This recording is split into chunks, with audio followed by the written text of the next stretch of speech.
और खबरों की शुरुआत करेंगे इस वक्त की बड़ी खबर के साथ। गद्दारी के कानून पर सुप्रीम कोर्ट ने फिलहाल रोक लगा दी है। इस कानून पर नजरसानी होने तक सुप्रीम कोर्ट ने रोक लगाई है। इतना ही नहीं, अदालत ने यह भी कहा है कि दफा 124(a) के तहत कोई नया मुकदमा दर्ज न किया जाए।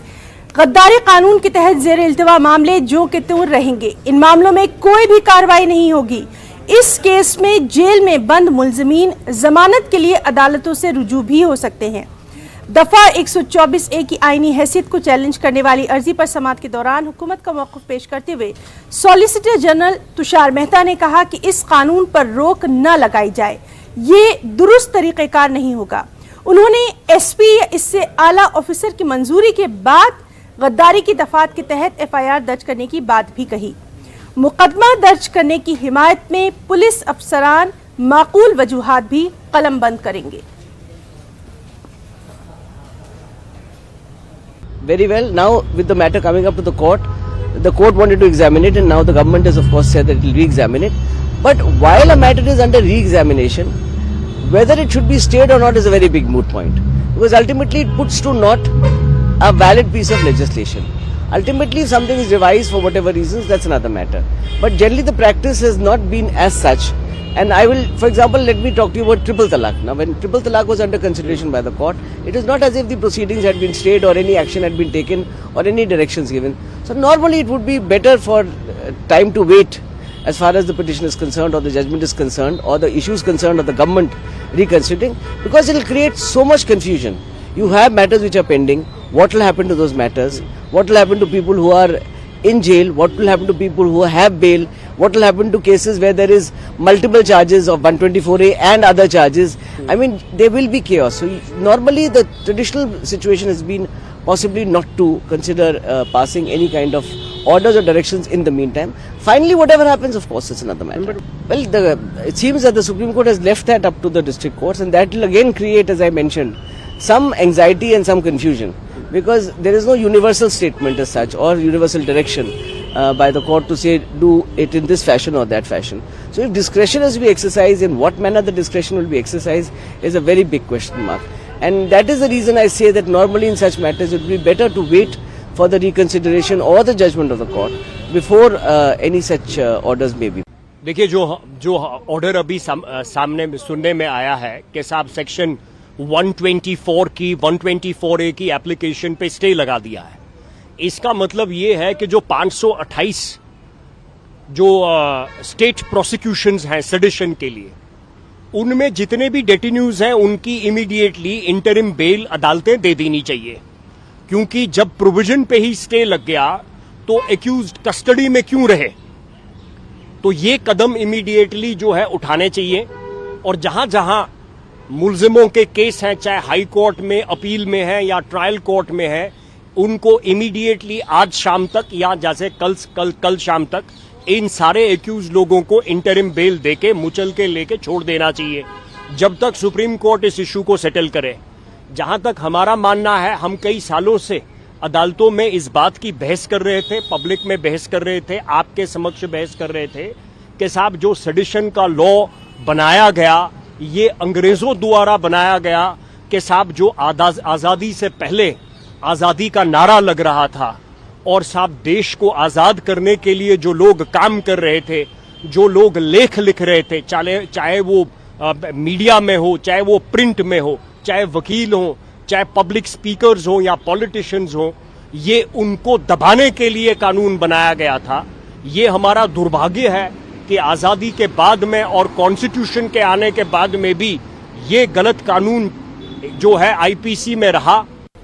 इस बात को हमें देखना चाहिए कि एक हलफनामे में नरेंद्र मोदी जी की सरकार ने माननीय सुप्रीम कोर्ट के सामने इस बात को रखा कि सरकार इस सेडिशन मामले को जो प्रावधान है उसे एक बार फिर देखना चाहती है, और इसको उस संदर्भ से देखना चाहिए कि मोदी जी की सरकार अब भारत के 75वें वर्ष जो स्वतंत्रता का अवसर है उस पर काम चल रहा है।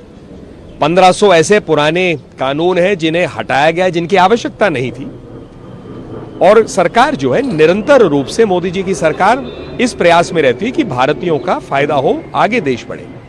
इस बात को जब हलफनामे में रखा गया तो माननीय सुप्रीम कोर्ट ने उसे स्वीकार किया है इस बात को, साथ ही साथ यह आदेश दिया है कि और नए केस ऐसे दर्ज ना हो और पुराने जो हैं वहीं के वहीं कुछ दिन के लिए रुक जाए जब तक ये पूरा विषय देखा जाए।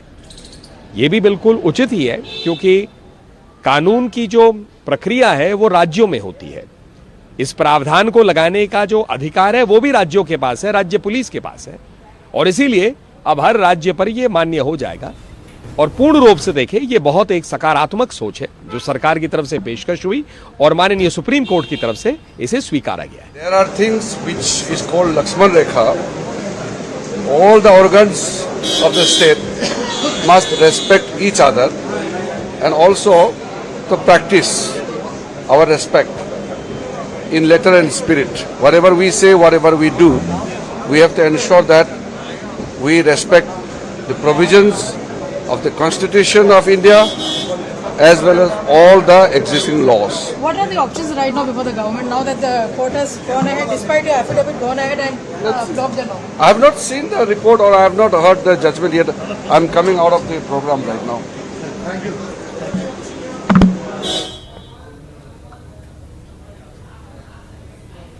और नाज़रीन, इस वक्त हमारे साथ सीनियर एडवोकेट मजीद मेमन साहब भी मौजूद हैं। उन्हीं से हम इस पूरे मामले को समझने की कोशिश करेंगे। मजीद मेमन साहब, आपका बहुत हम इस्तकबाल करना चाहेंगे न्यूज़ 18 उर्दू में, और आपसे जानना चाहेंगे जिस तरह से सुप्रीम कोर्ट ने फिलहाल ये रोक लगाई है सेडिशन लॉ पर, किस तरह से आप इसको देखेंगे?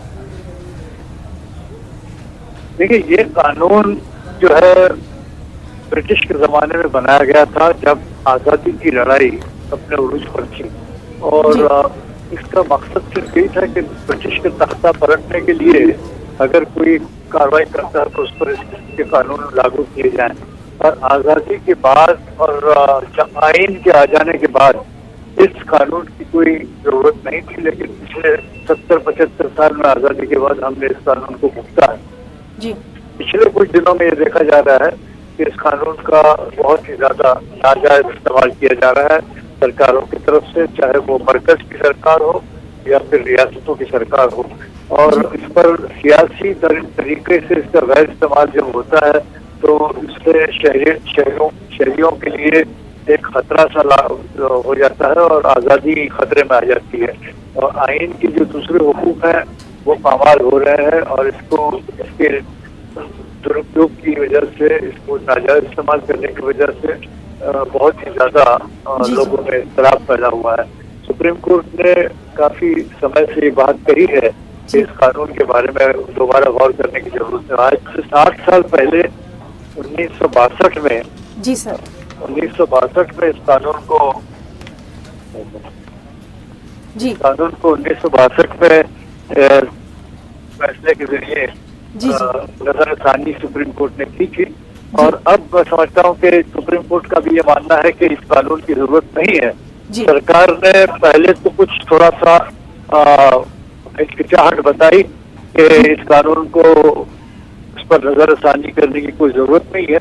उसके बाद फिर सुप्रीम कोर्ट में उन्होंने कहा कि आप इसे लार्जर बेंच के सामने इस पर ख्याल न करें, बल्कि हम खुद इस पर गौर करेंगे। अब इसके बाद भी चीफ जस्टिस का बहुत वाजिब है ये कहना कि अगर सरकार ये कहती है कि हम खुद इसको देखेंगे तो वो कब तक देखेगी, उसके लिए वक्त की मियाद तय होनी चाहिए, वरना वो तो टाल मटोल करके काफी अरसा गुजरेगा और उस दौरान ये जो इसका गलत इस्तेमाल है वो बरकरार रहेगा।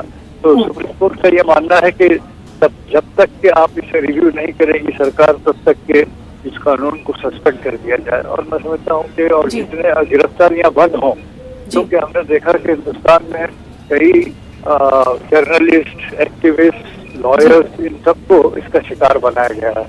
तो ये अच्छा एक कदम होगा कि इसको स्टे कर दिया जाए और सरकार फिर इस पर गौर करके इस कानून को, हम लोगों का ये मानना है कि ये कानून की बिल्कुल जरूरत नहीं। जी मजीद मेमन साहब, आपका बहुत बहुत शुक्रिया अदा करना चाहेंगे इस तमाम तर तफसीली जानकारी के लिए, तफसीली बातचीत के लिए। तो नाज़रीन, ये थे हमारे साथ सीनियर एडवोकेट मजीद मेमन साहब, जिनका साफ तौर पर कहना था कि गद्दारी के कानून पर सुप्रीम कोर्ट ने फिलहाल जो रोक लगाई है वो बिल्कुल ठीक है, इस पर मजीद गौर व खौस करने की ज़रूरत है। खबरों में आगे बढ़ेंगे। till such time as the government completes the review process. I think this is a happy and a welcome development for all lovers of human rights in the country. I would like to state that the only idea that has received universal acceptance in our age is the idea of respect for human rights. And since 124A was trenching on those rights, the Supreme Court, as custodian of the people's rights, has passed a very welcome and a historic order. Supreme court ने अब जब तक ED examine नहीं हो जाता है तब तक साफ साफ केंद्र सरकार से कहा है कि इसके तहत मुकदमे दर्ज नहीं हो सकते। मैं समझता हूँ बहुत उचित फैसला सुप्रीम कोर्ट ने लिया है। सुप्रीम कोर्ट मानव अधिकारों का गारंटर है इस देश में, और मैं समझता हूँ कि देशवासियों की यही उपेक्षा थी सुप्रीम कोर्ट से। और क्योंकि केंद्र सरकार ने समय मांगा था इस रिव्यू प्रोसेस को पूरा करने के लिए, उस दौरान इस कानून की इम्प्लीमेंटेशन हो या ना हो, ये एक अहम सवाल था। और क्योंकि इस कानून की वैधता पर तरह तरह के सवाल उठे हैं, और मैं समझता हूँ सही उठे हैं, इसलिए जब तक इस कानून के बारे में कोई अंतिम फैसला नहीं होता, तब तक लोगों के मानव अधिकारों का हनन इस कानून के तहत ना हो, ऐसा ही सुप्रीम कोर्ट ने सुनिश्चित किया है। मैं समझता हूँ देशवासी सुप्रीम कोर्ट का आभार मानेंगे।